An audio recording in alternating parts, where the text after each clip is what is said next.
Bonjour à tous, bienvenue dans cette conférence.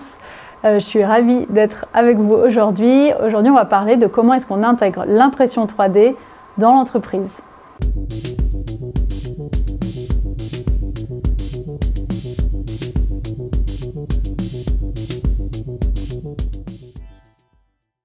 Je m'appelle Mathilde Berchon et je suis l'auteure du grand livre de l'impression 3D qui vient de sortir aux éditions Erol. Je suis également la fondatrice d'une société qui s'appelle FutureFab, qui est spécialisée dans la communication autour de la fabrication numérique. Aujourd'hui, on va parler des cas d'application. Donc, quelles sont les façons dont l'impression 3D est utilisée aujourd'hui dans l'entreprise, ou en tout cas 3 grandes façons. On va aussi parler retour sur investissement et calcul de coûts. Donc, comment estimer les avantages ou non d'intégrer l'impression 3D dans sa stratégie, quels peuvent être les coûts à prendre en considération.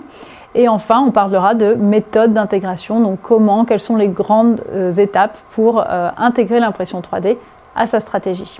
L'impression 3D existe depuis une trentaine d'années en fait. En France, ça a commencé à s'intégrer dès le milieu des années 80. Et aujourd'hui, en fait, ce qu'on constate, c'est que l'impression 3D est déjà bien connue des entreprises. C'est un type de technologie qui est aujourd'hui bien adopté. Il y a une étude intéressante qui était sortie en 2019 qui montrait qu'en fait, plus de 40% des entreprises en France avaient déjà adopté l'impression 3D. Et plus de 70% en fait, des Français connaissaient l'existence de l'impression 3D. Donc on peut dire qu'aujourd'hui, c'est une technologie qui, en apparence, semble bien connue. Et pourtant, souvent, on ne connaît qu'une partie immergée de l'iceberg. Alors si on fait un petit peu le tour d'horizon des applications en fait, de l'impression 3D en entreprise, ce qu'il ressort déjà, c'est qu'il y a une vraie différence entre le traitement médiatique en fait, de l'impression 3D, où on va avoir tendance à mettre en avant des applications qui sont plutôt les plus sexy ou qui ont un effet les plus spectaculaires. Donc par exemple des applications dans le monde de l'architecture, dans le monde médical. Il y a 3 grands types d'applications aujourd'hui majoritaires de l'impression 3D donc, en entreprise.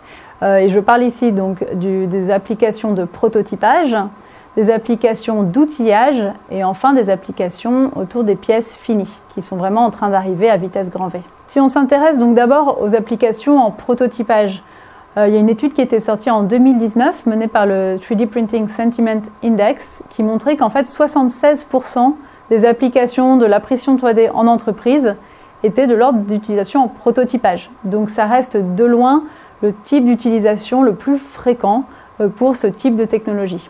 L'impression 3D en fait a été d'abord et avant tout pensée comme une technologie de prototypage.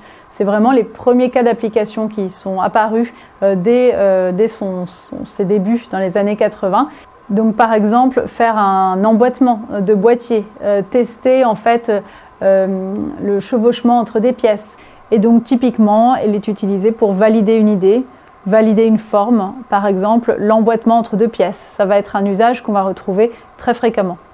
Aussi donc de l'ordre des utilisations en prototypage, l'impression 3D permet par exemple d'accélérer la phase de conception.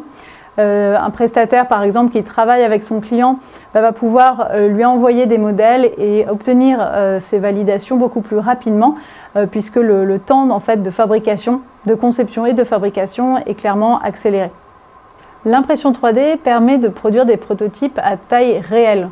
Donc ça c'est vraiment efficace quand on veut réaliser en fait un prototype qu'on va mettre dans les mains potentiellement d'un futur client pour pouvoir se rendre compte des proportions, de l'ergonomie, des fonctionnalités.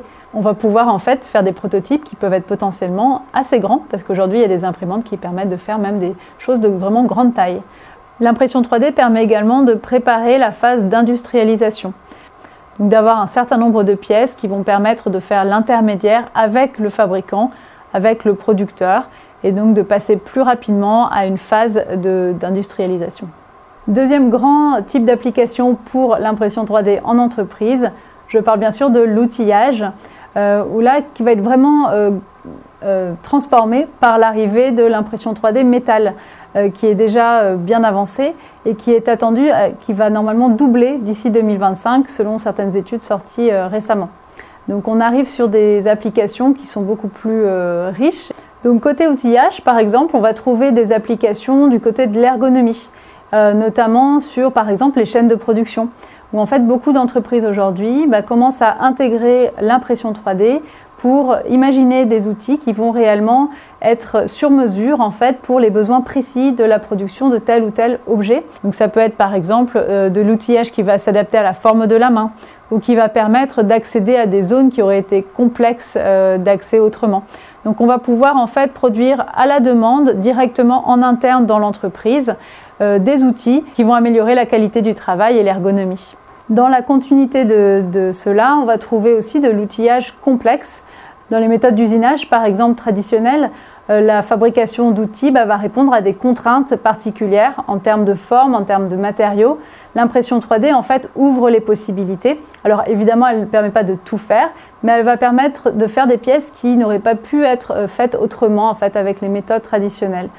Puisqu'on va pouvoir concevoir en fait de l'outillage qui va par exemple contenir des lattices, des formes complexes, des entrelacs qui vont faire passer la matière et les fluides de façon plus optimisée et qui permet en fait d'inventer des formes qui jusqu'ici auraient été très complexes à faire avec les méthodes de fabrication conventionnelles. Donc on va pouvoir produire de l'outillage complexe de façon vraiment simplifiée.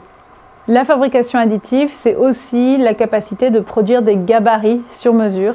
Ça, c'est vraiment un des types de champs d'application les plus prisés aujourd'hui en interne. Donc c'est des usages qu'on ne connaît pas forcément, notamment dans les médias. La fabrication de gabarits en fait va permettre réellement d'améliorer la qualité du travail, le suivi notamment de la qualité de pose et aussi de réduire les coûts tout simplement en fait en permettant de fabriquer à la demande des gabarits sans passer par des phases de fabrication qui seraient beaucoup plus lentes. Et enfin, un autre cas en fait qui est aussi encore peu connu finalement, c'est l'utilisation pour le moulage. Beaucoup d'entreprises aujourd'hui ne réalisent pas à quel point en fait on peut créer des moules de toutes pièces, souvent en métal par exemple, qui vont être utilisés ensuite pour du moulage par injection par exemple. Ces moules-là en fait peuvent être imprimés en 3D. L'intérêt d'utiliser l'impression 3D pour ce type de pièces, c'est par exemple d'y prévoir des optimisations dans la matière. On va produire par exemple des moules aux qualités vraiment supérieures qui contiennent par exemple des canaux de refroidissement qui vont permettre en fait d'être utilisés de façon beaucoup plus rapide, à des cadences beaucoup plus rythmées, puisqu'ils vont refroidir plus vite. Et enfin, troisième grand champ d'application pour les entreprises, c'est l'arrivée de la production en fait de pièces finies. L'entreprise Ultimaker publie chaque année une grande étude qui fait le point en fait sur l'utilisation de l'impression 3D dans différentes entreprises. Parmi les applications les plus anciennes en fait et les plus aujourd'hui ancrées dans les usages, il y a les applications de type médical. Donc une des pièces finies les plus imprimées au monde, ce sont les aligneurs dentaires qui sont faites sur mesure, scannées à partir de la dentition du patient et qui sont ensuite produites en général par stéréolithographie. Donc ça fait partie de ces pièces finies que beaucoup de gens en fait ont portées sans forcément savoir qu'il s'agit en fait d'impression 3D. Un autre exemple dans le monde médical, c'est par exemple la fabrication de plâtres qui là sont faits avec des matériaux et surtout avec des formes qui permettent en fait au corps de respirer et tout en maintenant évidemment le membre pour que l'os se reconstruise. Donc les applications médicales sont multiples, sont aujourd'hui bien connues et sont souvent déjà en fait très utilisées sans qu'on en soit forcément conscient. Un des secteurs d'activité qui utilise aujourd'hui massivement déjà l'impression 3D, c'est par exemple le secteur automobile qui utilise ces technologies pour à la fois produire des pièces qui peuvent être des pièces mécaniques, mais aussi des pièces de carrosserie et même aujourd'hui des pièces comme par exemple des pneus qui sont par exemple faits sans air. Et il y a beaucoup d'innovations autour de ces sujets-là aujourd'hui avec la fabrication additive. Un autre acteur qui se positionne fortement, c'est le secteur du sport, avec notamment l'arrivée des premières chaussures de sport entièrement imprimées en 3D, avec par exemple des chaussures ergonomiques qui vont avoir la particularité en fait de s'adapter aux pieds et surtout de permettre un rebond avec une grande légèreté. Donc tout ça, c'est des applications qui existent aujourd'hui avec des produits qui sont déjà sortis ou qui sont en phase d'être commercialisés de façon massive. On trouve beaucoup de cas d'application dans le monde de la bijouterie, mais aussi du luxe. Beaucoup de bijoutiers avaient l'habitude d'utiliser l'impression 3D pour faire par exemple du moulage à cire perdue, pour produire ensuite des bijoux, mais de plus en plus s'orientent vers la production de pièces directes, où les bijoux sont directement imprimés en 3D. Vous trouvez aussi des initiatives de la part de grands acteurs du luxe, de par exemple proposer des packaging entièrement faits en impression 3D, voire même des produits comme par exemple un mascara fait à partir de ces mêmes technologies 3D. Et enfin, on trouve en fait toute une nébuleuse d'applications autour de l'impression 3D qui sont plutôt de l'ordre du concept, de la recherche et développement. Et là, le monde de l'impression 3D est extrêmement riche en exemples assez spectaculaires, comme par exemple, vous l'avez peut-être déjà vu passer, mais des impressions 3D de maisons, où on va imprimer même par exemple en impression terre-paille des maisons de toutes pièces, en dépôt, en coulée progressive de matière. Il y a aujourd'hui des maisons qui sont déjà imprimées en 3D avec des habitants qui vivent à l'intérieur. Et tout ça reste vraiment de l'ordre pour l'instant du concept et n'a pas encore été vraiment adopté, intégré de façon massive. On va aussi avoir des exemples intéressants du côté de l'ameublement, la production par exemple de pièces de décoration ou d'objets pour la maison. Mais là encore, on est souvent plutôt de l'ordre du concept et pas encore de l'ordre du déploiement réellement intégré à nos usages, à nos façons de consommer. Ce sont souvent des exemples qui restent encore de l'ordre de la démonstration, parfois très avancée, mais qui n'a pas encore trouvé entièrement son mode de fonctionnement d'un point de vue de diffusion massive. Donc quel retour sur investissement attendre de l'impression 3D ? C'est une question que se posent beaucoup d'entreprises qui hésitent encore à intégrer ou non l'impression 3D dans leur stratégie. Parce qu'aujourd'hui, je vois qu'il y a beaucoup d'entreprises en fait qui s'interrogent, qui ont peut-être déjà fait l'acquisition d'une imprimante 3D par exemple de bureau, une première machine compacte pour commencer un petit peu à tester les capacités de la machine ou se donner des idées. Mais assez vite, le frein arrive en fait de se poser la question de finalement quel serait mon retour sur investissement, pourquoi aller plus loin, est-ce que je devrais aller plus loin ou non avec l'intégration de la fabrication additive dans ma stratégie d'entreprise. Une des premières raisons en fait d'intégrer l'impression 3D dans sa stratégie, c'est les questions d'accélération. Quand on utilise l'impression 3D de façon vraiment réflexe dans sa conception, dans ses temps de prototypage, si on est un type d'acteur qui est dans la conception produit plutôt en amont, on va avoir en fait des capacités vraiment d'accélération de ces temps de conception. On va pouvoir en fait itérer de façon beaucoup plus rapide grâce à l'impression 3D. Donc c'est l'accélération des temps de conception, mais aussi des temps de production. Et ça, c'est un axe qui est assez peu connu. On a tendance en fait à comparer trop facilement une pièce produite par impression 3D avec une méthode par exemple comme l'injection plastique, où évidemment les temps de fabrication sont très différents et l'impression 3D apparaît assez spontanément comme une technique qui est plus lente en fait que d'autres techniques utilisées de façon conventionnelle. Pourtant, l'impression 3D permet réellement de faire des vraies accélérations de ces temps de production. La fabrication additive permet potentiellement de réduire les coûts. Là encore, à estimer au cas par cas. Le premier type de coût, c'est les coûts matériaux, parce qu'il faut savoir que donc, dans l'impression 3D, c'est seulement la matière utilisée pour faire le produit qui est utilisé, donc il y a très peu de perte matière, contrairement aux méthodes conventionnelles. Deuxième grand type de coûts qui vont être potentiellement réduits, ce sont tous les coûts indirects. Donc par exemple les coûts autour de la fabrication de moules, mais aussi les coûts par exemple autour du carburant. Dans le secteur par exemple de l'aéronautique, un certain nombre d'acteurs ont opté pour l'impression 3D pour permettre par exemple de faire des assemblages de pièces complexes afin de réduire le poids en fait des pièces et donc de réduire potentiellement le coût du carburant avec des avions qui sont plus légers et donc qui dépensent moins.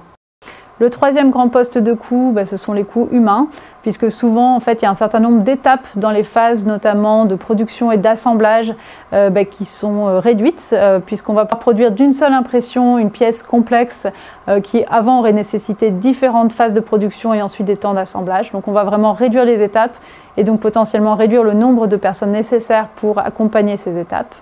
Et enfin, quatrième grand poste de coût, tout ce qui touche au stockage, à l'inventaire de pièces, puisqu'avec l'impression 3D, en fait, on peut, dans certains cas, digitaliser son catalogue de pièces détaché et pourquoi pas faire fi en fait de son inventaire. Au lieu de stocker des pièces pendant plusieurs mois, voire plusieurs années, on va avoir un catalogue digital et on va imprimer en 3D à la demande les pièces détachées en fonction des besoins. Un troisième grand poste en fait qui permet d'estimer si oui ou non l'impression 3D pourrait être un atout pour votre entreprise, c'est tout ce qui relève de la qualité du travail et aussi de l'ergonomie du travail, du confort au travail.